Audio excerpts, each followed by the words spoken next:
बिस्मिल्लाहिर्रहमानिर्रहीम। अस्सलाम वालेकुम। आज मैं आलू की कतली बना रही हूँ। उसके लिए जिन चीज़ों की ज़रूरत है, ये 1/4 टीस्पून हल्दी है, 2 टेबलस्पून बेसन है, 1/2 टीस्पून पिसी हुई लाल मिर्चें, 1 टेबलस्पून चावल का आटा है, साथ में नमक है, कुटी लाल मिर्च 1/2 टीस्पून कुटा हुआ धनिया है और थोड़ी सी अजवाइन है। नमक हस्बे जायका है, मैंने डाल दिया है। अब इसको मैं इस बाउल में डाल रही हूँ। उसको थोड़ा थोड़ा सा पानी डाल के मैं इसका बैटर बनाऊंगी। पतला नहीं, बिल्कुल पतला नहीं, जैसे हम पकौड़ों को बनाते हैं ना वैसे नहीं, ये थोड़ा सा गाढ़ा होता है।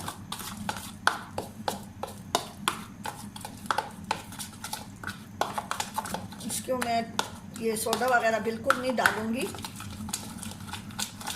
इसको अच्छी तरह से मिक्स कर लूँगी और इसको 10 मिनट तक मैं रखूँगी। उसके लिए मैंने आधा किलो आलू उबाले हैं और उसको फुल डन नहीं किया, थोड़ी सी इसमें कसर है क्योंकि फ्राई होगी तो ये पक जाएंगे। उसको मैंने उबाल के उसकी मैंने ऐसी कतलियाँ बना ली हैं। इसको मैं 10 मिनट रेस्ट के लिए रखूँगी। फिर उसके बाद से इसको मैंने तेल गरम करने रखा हुआ है, फिर मैं इसको फ्राई करूँगी। अब ये तेल मैंने गरम करने के लिए रखा हुआ है।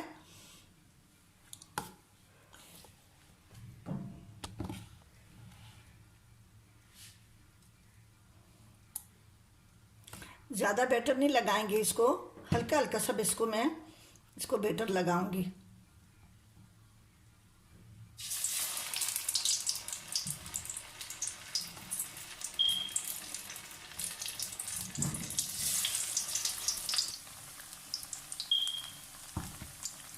अब इनको मैं फ्राई कर रही हूँ।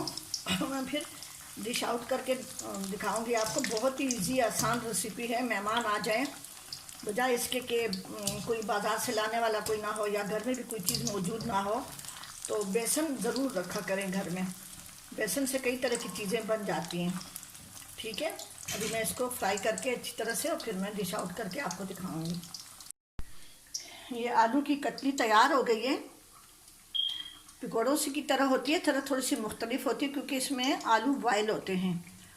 इसको आप जैसे ये एक पीस आलू का है ना, उसको आप हाथ में पकड़ के उसको अच्छी तरह से मुट्ठी में बंद करके देंगे तो वो मुट्ठी आलू बन जाते हैं। तो उस तरह से भी बनाते हैं।